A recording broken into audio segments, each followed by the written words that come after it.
Hey everybody, Mark here. I am taking over today for Charlie on the Cultivate podcast, and I've got Lauren here with me. We're going to talk a little bit about our new Grove Groups initiative and some questions that we felt like needed to be answered.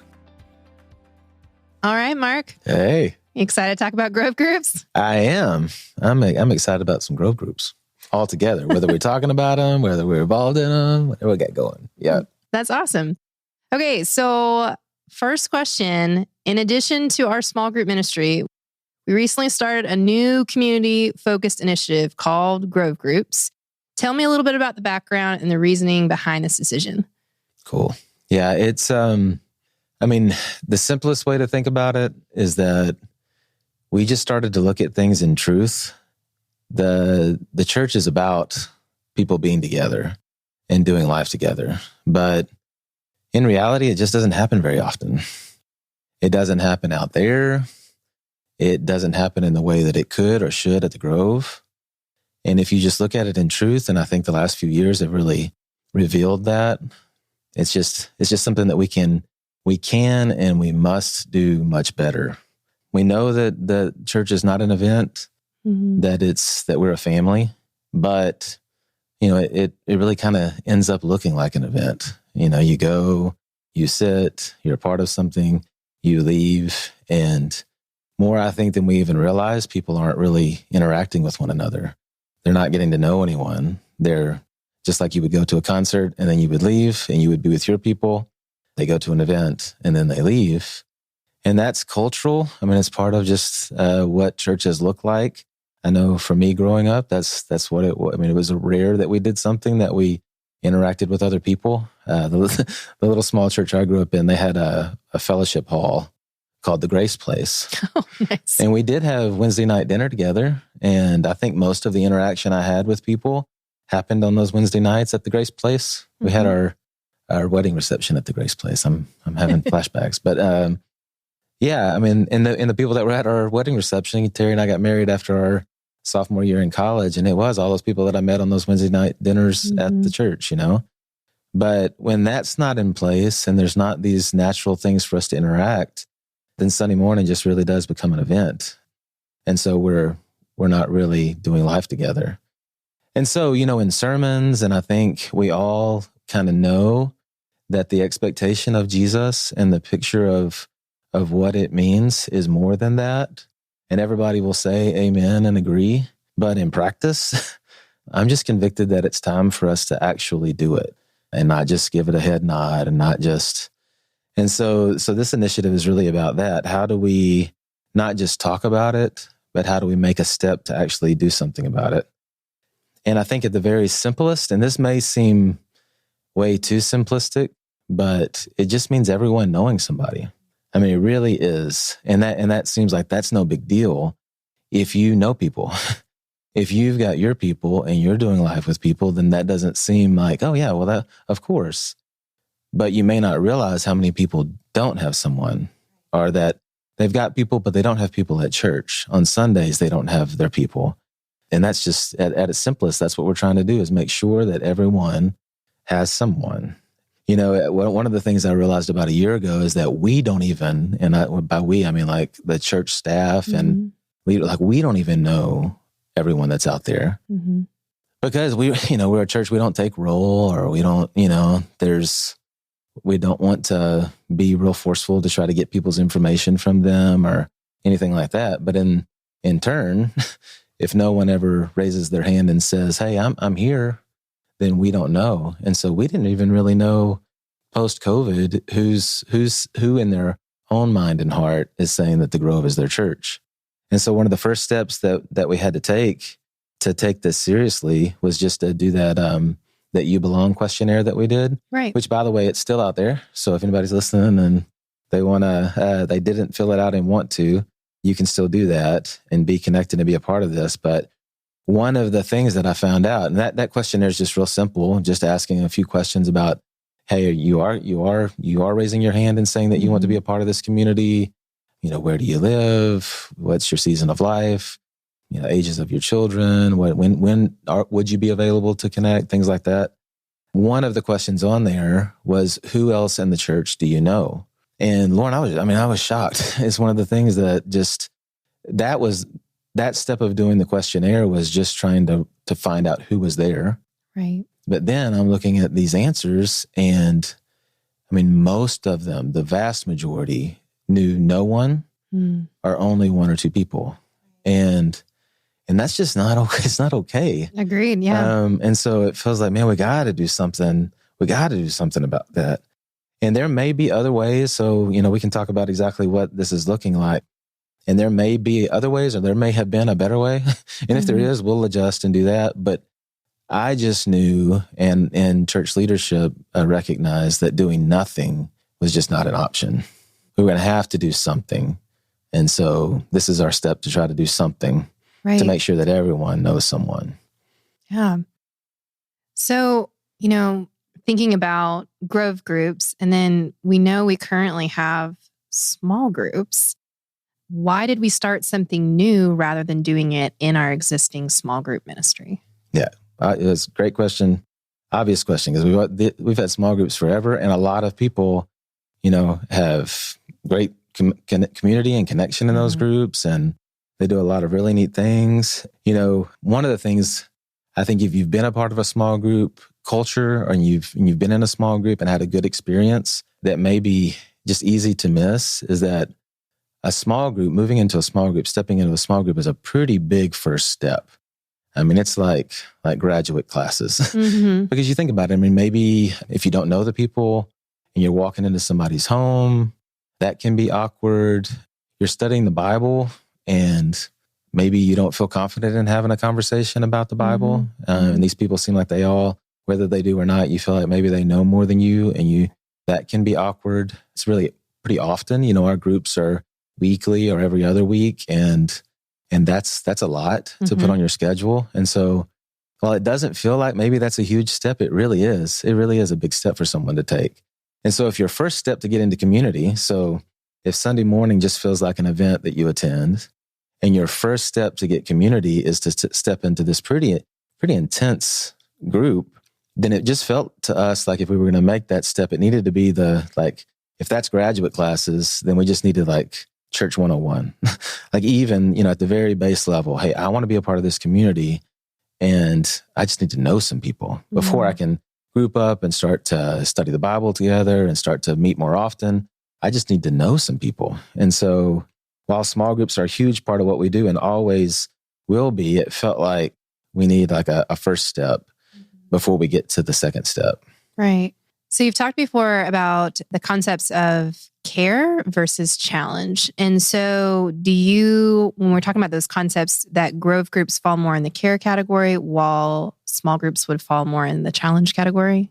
Is that what I'm hearing? Yeah, because it's just at a base level, anybody that's connected to the Grove or connected to any church, I mean, one of the first things we need to take care of is to make sure that they're cared for, that the big things in life that they face, that it's just knowing well enough to know that there's things going on that we can help with, that we can support, that we can be praying for. And of course, care and challenge, they definitely work together. But it feels like this first step this baby step is just, hey, you can't really challenge until you know somebody. You can't really care until you know somebody. So this is, Grove Groups is really focused on the care piece.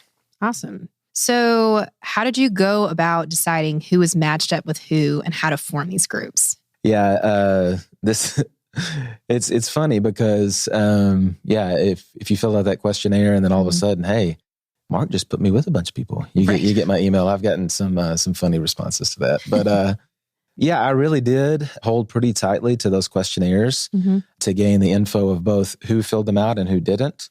I mean, if you didn't fill it out, then I didn't make a priority of it because I didn't know if maybe you didn't want to. But the people who did, I wanted to make sure that they were connected. And the info that you gave me there, I've gotten this question, kind of a side note. Hey, why did you use that email and not my other email?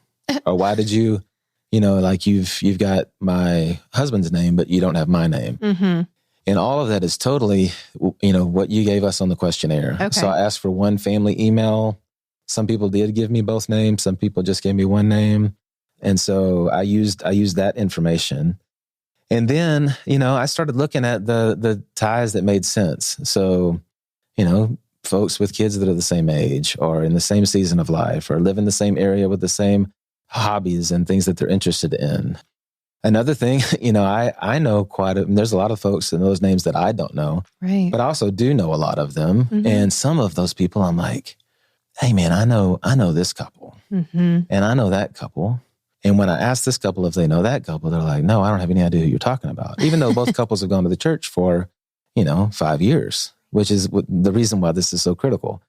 But I know both couples and I'm like, man, y'all would have a blast together. Like if you knew each other, you would probably be best friends. Mm-hmm. And so those different connections, and there were quite a few of them, I just started putting those people together. And it's been fun too, talking to people about that and being like, hey, let me describe the person that's on your list that you don't know. And then when I start describing, this is why I think you would be friends and it would work. They were like, oh yeah, we're going to reach out to them tomorrow. And those things have ended really well so far. They've been working. So it's the people that just should know one another.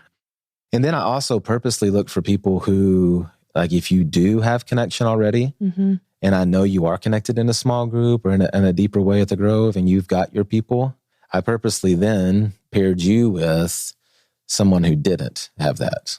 And so each group has a little bit of people who do already connect, are already connected, and some people who don't. And so they can help one another. I didn't want to just pair people all together who already have it. Right. And then I also, like, if there's just a whole group of new people, that's difficult too, because maybe they don't know their way around things. So I tried to put those two things together. So a little bit of both of those. Yeah. Hey, these are people you should know. And here's some people you should know that are new. And here's some people you should know that have been around for a while. Cool. So with Grove Groups, this initiative feels a little bit different than most things at our church because it wasn't necessarily like one Sunday we had this big rally. Here's what we're doing. It was kind of just assumed we'd go along with it. So why was this more of an expectation than an invitation to join this? Yeah, which is another huge question that I've gotten. And for me, that awkwardness of, hey, we're not asking, we're assuming. Mm-hmm. That's a big jump, and it really is. Churches don't do that, and especially at the Grove, it's not something that we do because it's not comfortable, and because churches, it's voluntary, and it is. I've told a few folks that it's real important to keep in mind that it is voluntary, and we're adults, and it's not like. You do whatever you want to do. If you don't want to participate, it's not like what power do I really have to be, hey, you have to do this, or your feet are held to the fire. At the same time, I'm assuming that everyone recognizes that this is what Jesus wants from us, and they're coming to church because they want to be a part of connecting with other people, even though it's awkward.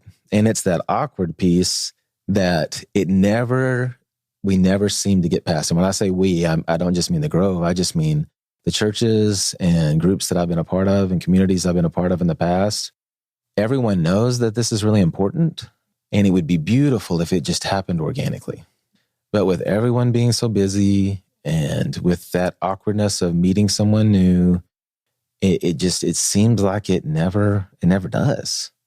And so it's always the same problem.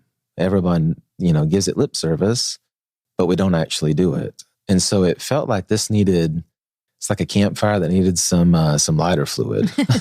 Like we were going to have to push us a bit. And that push is a little bit uncomfortable. It's uncomfortable to me because but it felt like that's what was needed to make the assumption and jump past the invitation straight into the expectation. This is what we're going to do.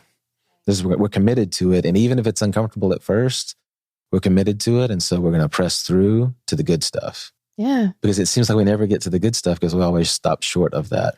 Right. And like I was saying earlier, I think a year from now, 6 months from now, there's already some really cool stories.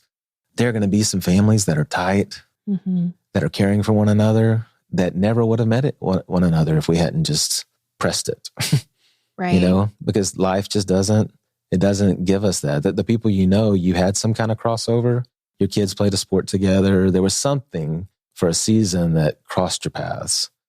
And if Little League Baseball can do that, then we can do it. We can just say, hey, you have, Yeah. So I think it can be really overwhelming, like on a Sunday morning where, introduce yourself to somebody and everything. You just kind of look over this large room or in the lobby and I need to go, welcome new people and everything. But when you're given a target, these are the people that I'm needing to reach out. That's kind of my challenge. I think it becomes a little bit more focused. And then it's, if you do have some of that social anxiety that goes, man, this is really awkward, but it's like, just take a breath and we're looking at one couple or one person, right, rather than you need to find the whole church and know everyone in the church. And right. It's like, it's a challenge to know this group and then trust that the other people in your congregation have it covered in their areas too. Right. Which just makes it way more tangible. Much more doable.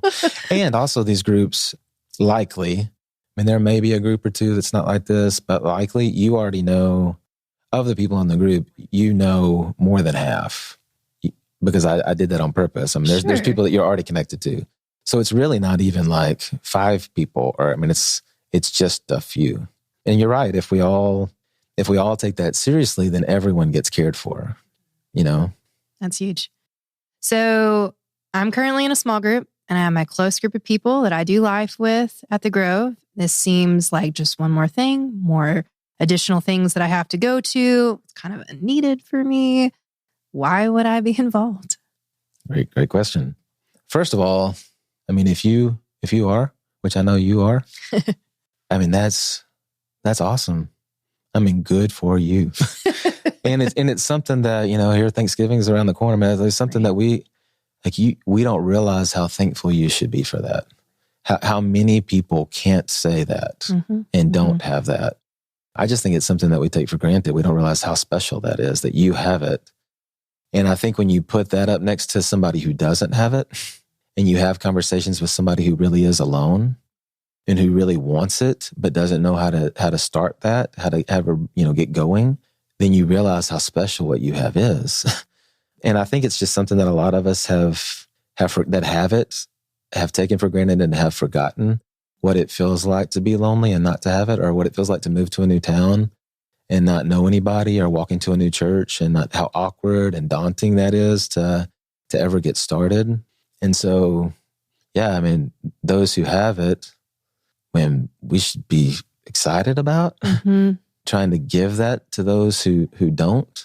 But if we get real about it, it's difficult, and it feels like it's a added thing. And do we have space? Do we have an empty chair at the table for the person who doesn't have it in our life? Which is challenging, but I know it's a challenge to look at yourself in the mirror and say, do I have an open chair at the table? But we, outside the church, we've painted this big sign that says "You belong here," which means that we've got a chair available for them in the auditorium. But the bigger question is, do we have a chair available for them in the lives of the people that are in there? Because that's, do you really belong so much that we're willing to open up the door and invite you into our circles? And so, it's not that the people who already have this, man, that's great. That's great. But what about those who don't? This initiative is really focused on those who don't. And are we going to lock arms together and make sure that everyone does? Yeah. So I guess what I'm hearing is like, if you're feeling like this is one more thing for you, maybe it's not really meant for you. It's really looking at your heart and go, this is for others. Yeah. And that kind of challenge. And when you frame it like that, where you're looking for those that don't get to experience what you experience on a weekly, bi-weekly basis, it really changes your perspective of why I'm walking across the auditorium to have an awkward conversation with somebody I don't know. Right. And I've got plenty of friends. I don't need a new friend. Yeah. And it's like my calendar's already full and everything like that. And it just changes my perspective. And it also challenges me to look in my heart of, why am I not wanting to walk across, and for that person that may be really going through a really tough season and everything, what is it about my heart that is causing that to be such an obstacle? And everybody that's really connected and involved, there's a person. Early on in your journey, there's a person. There's somebody who was like, hey, I'm going to open up I'm going to make the chair available for you in my life for a minute. Yeah. I'm going to help you get connected. There was somebody, and we've forgotten it and haven't taken up the responsibility to be that person now. So I think it's a healthy challenge. I know it's a challenge. Yeah. But it's the thing I'm more afraid of is that we just wouldn't take this seriously. And then we would fast forward 5 years and wouldn't have there would still be people that would come and leave and never be known, which is breaking who we are at its very core. Sure. And this is what Jesus called us to do. This is why we do this church thing. Yeah, definitely. So I got the email that I was in a growth group, and then I noticed there are no designated leaders. There was no real instruction on this person is going to lead you through our next steps. And so the specifics of what involvement looks like feels a bit vague. What exactly do you expect from a growth group? Yeah, and all that's purposeful. I hate to say those that type A personalities just died. all the awkwardness of all this is purposeful, and I know I'm not comfortable, but so yeah, you know what happens. So church life is a group project. So we're trying to do it as a group together. Yeah. We're trying to, in school, if the teacher assigned a group project and then there was a designated leader, then what did that person end up doing? They ended up feeling all the weight. Right. They ended up making the calls whether they wanted to or not. They felt the pressure, and, other folks kind of just sat back and watched that person do their thing. If the teacher didn't give a leader, then everybody's kind of looking at each other like, how are we going to get this done as a team? And so these Grove groups, our small groups have leaders that are designated, but these Grove groups really feel like it's, hey, you a bunch of adults and very socially capable. I mean, you do this, right. out there. Let's do this here. Like, make the effort towards one another and figure out what it looks like to know one another. It's been really fun to watch how that's happening. How different people are like, hey, let's go grab lunch after church on Sunday. Or some are like, hey, we're going to rally around the Connect desk and just like say hi and see each other's faces. Yeah. One, they had dinner Friday night. And everybody figuring out, okay, so what does it look like? Let's us figure it out together. Yeah. And then as far as what that looks like, what does it have to look like? The big thing I want to make sure that we answer with this podcast is that it's not as big as you think it is. I think our natural tendency is to like, okay, so I'm going to do this. I'm going to do this. And so do we need to meet, do we need to meet this often? Does it need to, I don't have room for, and really, I'm not joking. I mean, I really do mean like, you just know them. And so what does it look like to know them? Right. I mean, at the first, maybe it's just, hey, and this has been happening a lot. I don't have a clue who this person is. So I'm going to have to Facebook stalk them and just get a face with a name. So on Sunday, I can begin to go, hey, and then on Sunday, hey, I don't know if you knew it, but we're in a Grove group together. My name's, hey, what's your name? Hey, cool. Tell me a little bit about yourself. And maybe that from there is a text here and there where you're just like, hey, you doing okay? Or on Sundays at least. Right. You're making the effort to say, hey, how are things going? Maybe it does end up in a lunch after church on Sunday. Yeah. Maybe one day it turns into a small group, but it may not. Right. Right. But at least we went from that person wasn't known and in the relationship, what didn't exist, till now that person and you've got some connection. We're in this group together and we're trying to figure out what it looks like to know one another. I would hope that if something happened in your group, somebody in your group's life, that you would be connected enough, tethered together enough that you would know. But that would happen if, on a Sunday you were frequently, on most Sundays you were kind of, hey, is she here? Hey, how's it going? Everything okay with that thing that was happening in your world? And you're just, I mean, if you're there on Sunday, it gives another purpose for Sunday that's broader than just an event. Right. I'm going to touch bases with my people. So it really does. I mean, again, simple. That feels very underwhelming. Right. And it seems like, well, that's not a big deal. Right. It's not a big deal. And then at the same time, it's a massive deal. But it's not intended to be more. There's not like these secret things that we want to happen that, you got to make it real complicated. Sure. If you start feeling that, come talk to me and I'll talk you off the cliff. Because it really is just base level knowing people. Yeah. And I think like for some groups, it can be that if they really are desiring for that like higher frequency, bigger, deeper involvement, it looks like that growth group really needed that. And, right.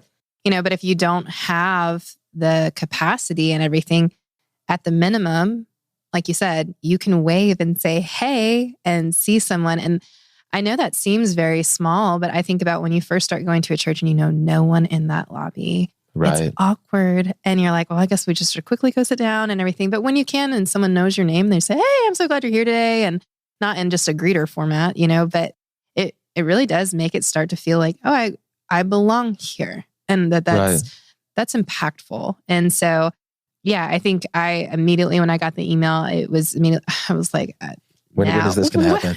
What am I going to do? Like, we have to fit this in. And then it's like, it's just so easy to overcomplicate something as simple as, could you say hello to them? Could you talk to these people? Could you introduce yourself? Because you were right.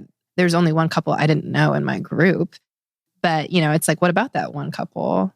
Who do they know? And everything. And why don't I know them? So, yeah, it doesn't have to be super complex. Yeah. And I was just thinking about this too. I mean, it may even be that you meet them and you've got a friend that you're like, oh man, like you guys would be best friends. Why don't I introduce the two of you? It just starts to help everyone network and care for one another. Yeah. Yeah. So we've gotten this started. It is going. It's going right now. Right. So how is it going so far? How has the church responded? What stories have you seen? It's been really cool.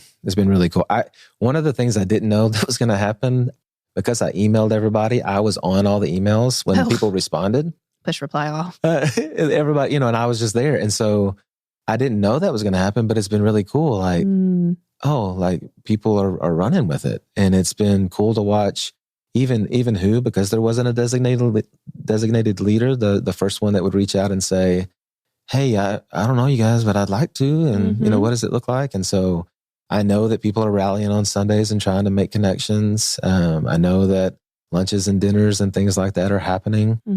I've had several, but one in particular, really good conversation with somebody who's been around for a while, but really was feeling that they didn't know anyone.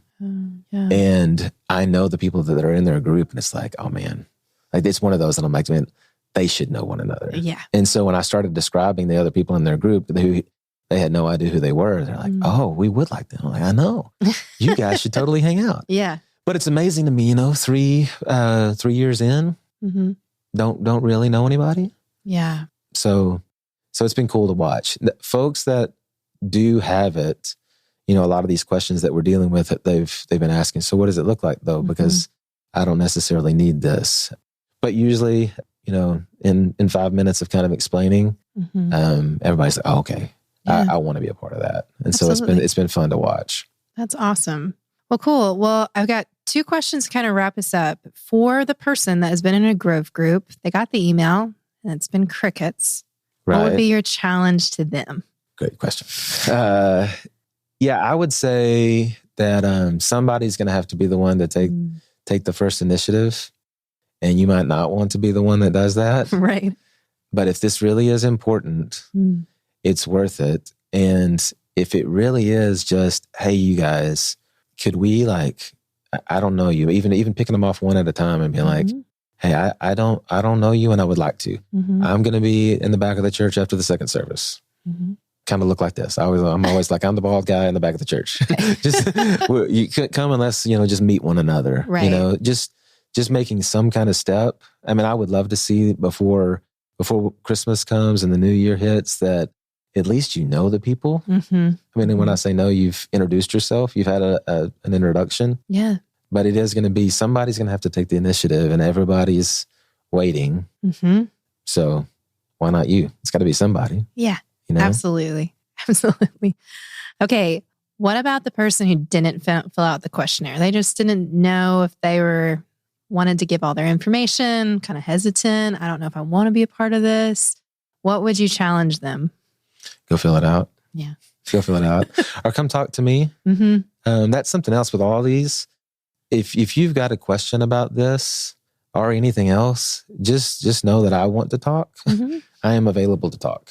And so don't be sitting with a question or a frustration or anything like that and feel like, well, but I don't want to take that to Mark. Yeah, I want you to talk about it. I really mean that. And so if you need help with it in some way, that's what I'm trying to do. But I don't know how to help if I don't know a problem exists or an issue is there. So I just need you to ask me, and I'll help you.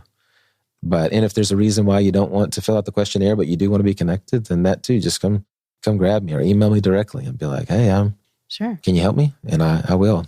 Yeah. Okay. I lied. I have one more question. For the people that maybe their growth group is going awesome and they're like, hey, I want a little bit more challenge and I really want to be in a small group. Right. We've had that too. Yeah. What do they do? They come to me. Okay. Yeah. Yeah. And the reason for that, and maybe not everyone knows this, but our small group structure is really like all the small groups are really different. Yeah, they are. They're not all doing the same thing. Some of them are very highly challenge oriented and Bible study focused. Some are not so much. Right. Some are studying topics and seasons of life kinds of things, and other people are working inductively through different books of the Bible. And so some meet weekly, some meet more sporadically, and they do hop around location.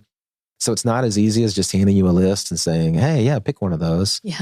I've also seen that a little matchmaking is needed because I know the group, and if I can understand you a little bit, then I can help it be a more successful match instead of you going someplace and finding out something I already would have known wasn't going to work well. And so, and what your needs are specifically.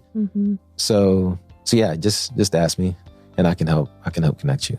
Awesome. And then also, I believe that some of these Grove groups are going to be like, hey, why don't we start meeting? Why don't we get together every week? And 100%. This is fun. And we could even study the Bible and pray for one another, and then we're going to be like, all right, so that's a small group.